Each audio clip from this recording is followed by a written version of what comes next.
We're going to tie a hula damsel. We begin with a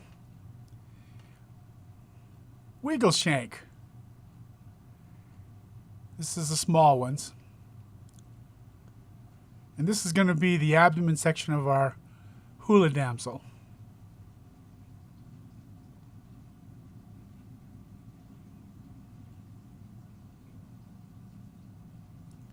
The thread I'm using is Uni 17-aught Tricot in white. We begin at the eye and lay a base of thread on this shank. Now we're going to not use the whole length of the shank. We'll use about 3/4 of it. And cover it in thread, bring it to the back. I'm going to take 3 ostrich hurls and just leave a little bit of a tail. The tails are about half the length of the shank.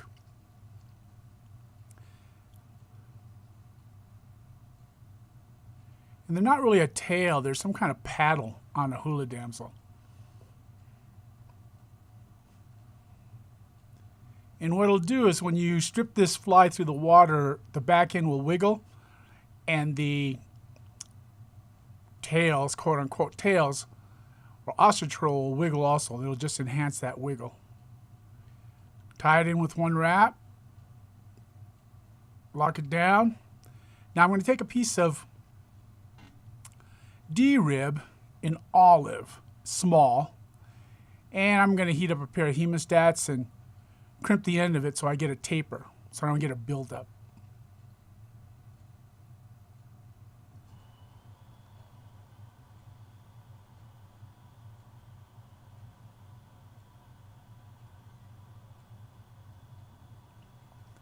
You don't have to heat your hemostats very long. You're just wanting to create a taper.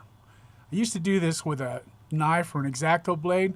I got tired of cutting my fingers when I cut so many of these. I just do it with a pair of heated hemostats.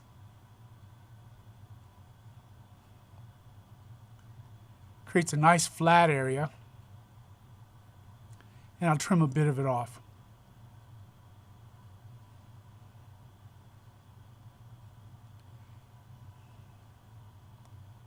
That alcohol lamp in the back, you can just get that at any eBay. They have them on eBay. Just go under alcohol lamp.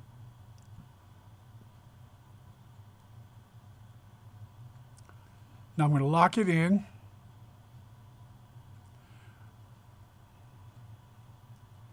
And then I'm going to take another spool of 17-aught uni, tie it in behind the eye of this shank. And then I'm going to wrap the D-rib up until the eye and then use this second spool of thread to tie it off.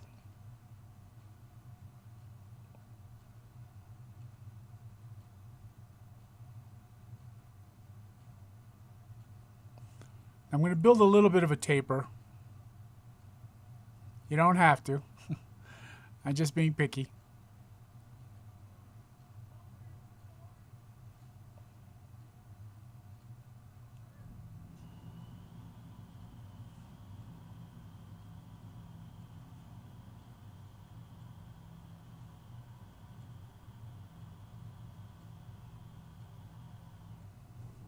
All right, now I'm going to take my D-rib and wrap it up to the front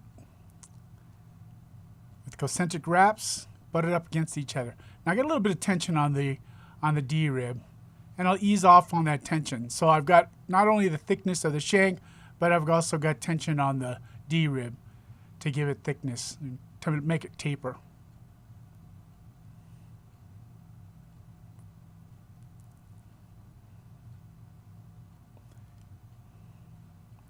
When I first came up with this fly, I needed a way. I'd see those damsels swimming, nymphs swimming in the water. I go, there's got to be a way to make them move. You'll notice that in nature, the head stays still and the body does all the wiggling, what they call a sinusoidal motion in the background. The trick is a lot of people do articulated flies, but they're usually much, much larger than this.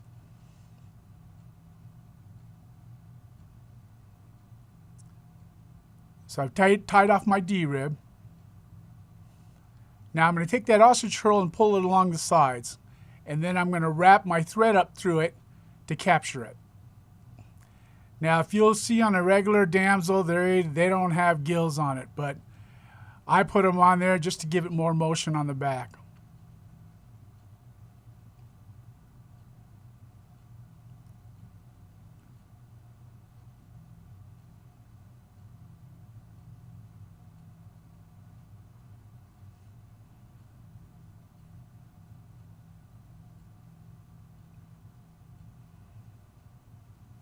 I'm just going to make my way up to the front.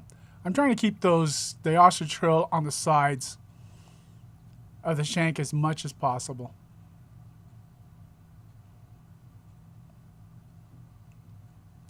I don't try to hit every single rib. I get most of them though.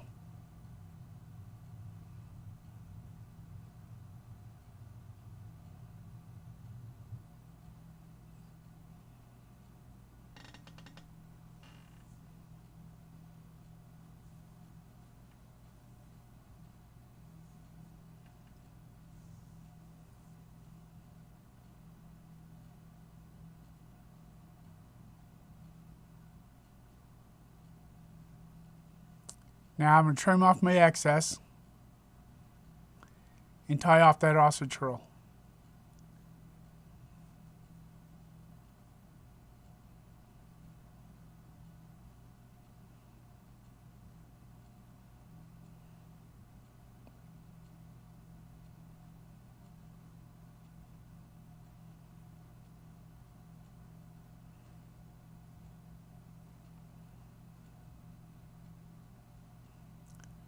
Here I'm getting a little too fickle. I've got my magnifier and my bodkin and I'm just pulling out some of the hairs. They got trapped a little bit, but not much.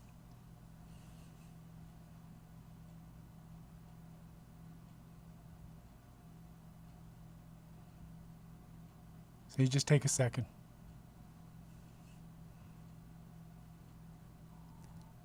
Now I'm going to take a pair of wire cutters, and the portion that I used to mount in the vise, I'm going to nip that off. Just cut it off.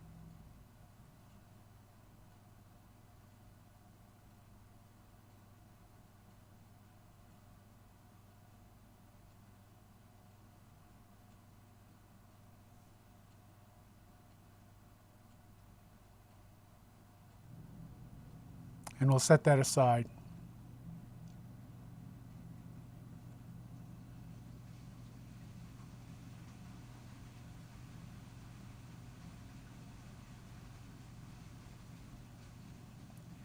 Now I'm going to take a 2487, and this happens to be a size 14. It's just a bit oversized. You could use a 16, but I oversized it just a little bit to give me more gape.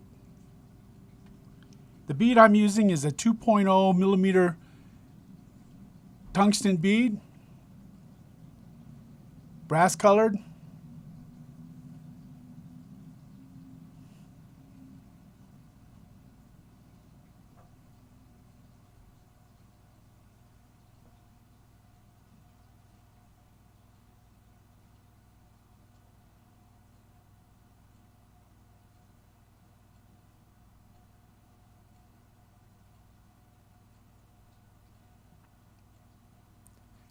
Now I'm going to tie in my thread. Once again, it's that 17-aught uni tricot thread. And I'm going to take a piece of 50-pound mono. And you can just go to your local hardware store and say, hey, I'd like to buy a yard of this, and they'll sell it to you for less than 50 cents. And what I'll do is I'll take a piece that's probably half inch to 3/4 of an inch long, and crimp it in the middle. These are going to be my eyes. Now take my tweezers, hold it in tweezers, and run it through the tip of the flame, and it'll pick up some of the soot so I don't have to darken it as much with a marker. This is a good trick. See where I'm going through the middle tip of that flame? It actually picks up some of the soot, and it's even on both sides instead of having to melt one side and then melt the other. And I'll just figure it on. Now I leave a little bit of space between the eyes and the eye of the hook, because I'm going to have to pull my medallion sheeting up over the top of that and fit it into there. And this is just a simple figure 8. I am going to put a drop of super glue on there also though.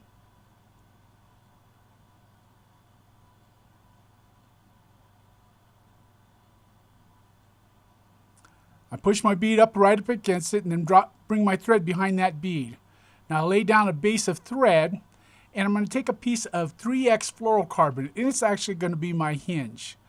I'll take it and I'll flatten one end of it, leave a space of about 3/8 of an inch, and flatten it again. And what I'm doing is I'll tie in the first flattened area, attach my tail or abdomen section, pull it over, and then have the two flattened areas of the tippet match. Because flattened to flattened is going to hold a lot better than flattened to circular or round.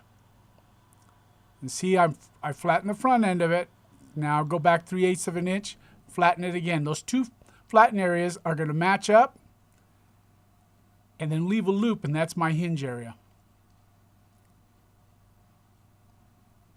When I first built these, I actually left the hook on the back shank. I don't care what I did, it just would not hold. So I just took that hook off the back side of it.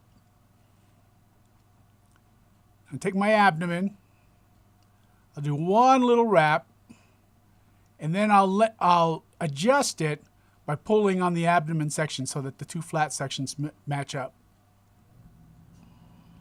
Now I'm going to take that tippet material, tie it down, and then pull it over the top of the eyes, underneath the hook of the shank, and back over the top again, and then tie it down to the back and trim it. And then I'll tie down the rest of that thread. So I get a pretty, I'm not getting any pressure is going to be on that abdomen section, but it's not going anywhere. I don't have them fail very often. And just to enhance it, I'll put a little super glue there.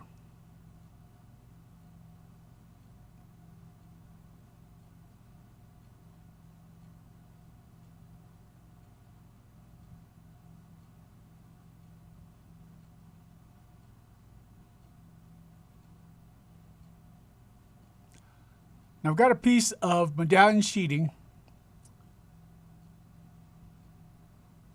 and this is in hopper green or mottled green or mottled olive, and it's about 1/8 of an inch to 3/32 wide, 3/16 wide, and it's going to be my wing case. Now tie it in back until where I first tied in the tippet.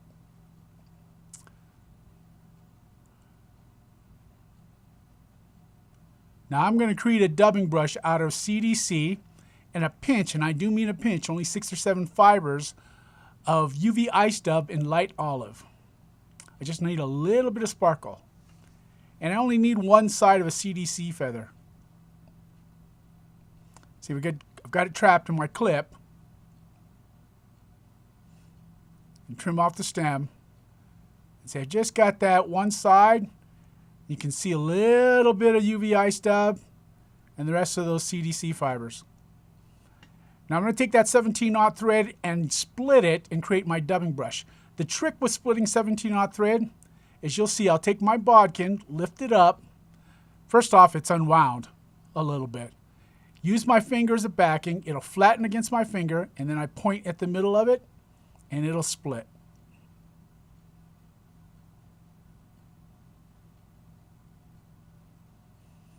Now put my clip in there. See, I just have very few UV ice dub fibers. Now I create my brush. What's nice is that the CDC fibers are very light, and so the 17-aught thread is more than capable of holding it.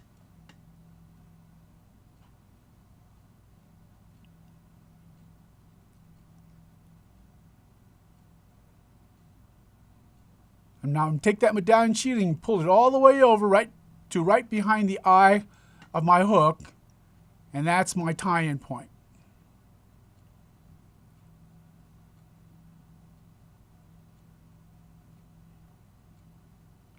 I'll trim with these nippers that let me go really flush. Now I'll do a couple wraps right behind the eyes too. And I'm actually going to tie off behind the eyes.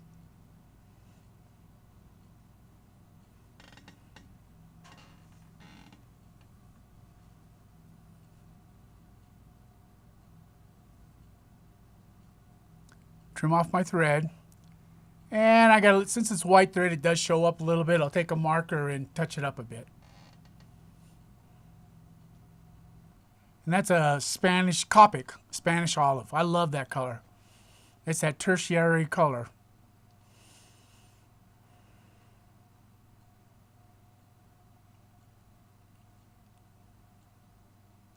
I take my black marker. I don't really need it, but just to darken them up, I'll color the outside. Didn't quite get all the white, so I'm going to take my marker again and touch up some of that white thread I can see.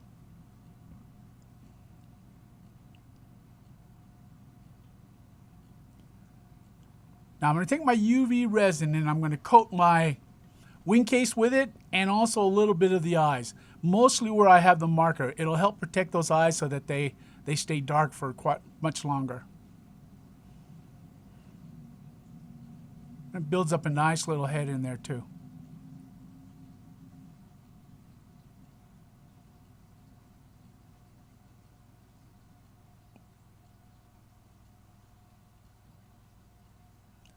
I'm going to hit it with my laser curing light.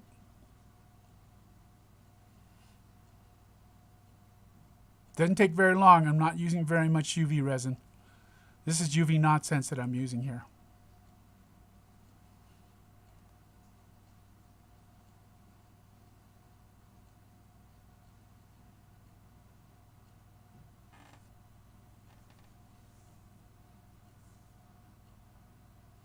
The fly is done.